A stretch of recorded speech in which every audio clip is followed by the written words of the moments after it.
Hi friends, నమస్తే. కొంతమంది కుటుంబాల్లో ఫ్రెండ్స్, మన అన్నదమ్ముళ్ళు, మన అక్క చెల్లెళ్ళు, మనము, మన పెదనాన్నలు, మా పిన్నాన్నలు, వీళ్ళు మనమే కలిసి ఉంటామని వాళ్ళ ఆలోచనలు వాళ్ళే ఉంటున్నారు. ఇది మాత్రం అసలు కరెక్ట్ కాదు ఫ్రెండ్స్. ఎందుకంటే మనం ఇప్పటికి ఇంత వయసు వచ్చిందంటే 2-3 తరాలు చూసాము.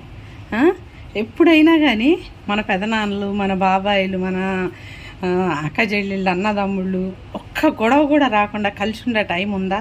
లేదు. ఎట్లా అయినా సరే ఫ్రెండ్స్, ఎంత మంచితనంగా ఉండా, ఎంత ప్రేమగా ఉండా, ఏదో దానివల్ల గొడవలు వస్తాయి.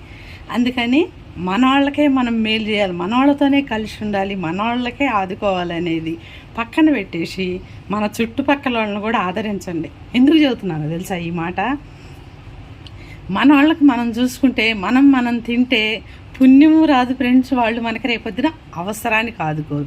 అదే బయట వాళ్ళు అనుకో ఫ్రెండ్స్, మనకి చచ్చిపోయినా నలుగురు కావాలి. అరే, ఈ మనిషి బ్రతికుండంగా ఇట్లా చేశాడు, మంచిగుండప్పుడు ఇట్లా ఉండాడు, ఇట్లా ఉంది అని నలుగురు పరిగెత్తుకొస్తారు. అదే మనోళ్ళు అనుకోండి, మనం ఎంత చేసినా కానీ ఏదో చిన్న లోపం చూసి ఆ రోజు అది ఆ మాట అంది, వీడు ఈ మాట అన్నాడు, ఇట్లాగే జరగాలి. 100% ఫ్రెండ్స్, కొంతమంది లైఫ్లో ఇలాగే జరుగుతున్నాయి. అవును ఫ్రెండ్స్, తెలుసుకోండి, మీరు పరీక్షించుకోండి. కాదంటే కామెంట్ పెట్టండి.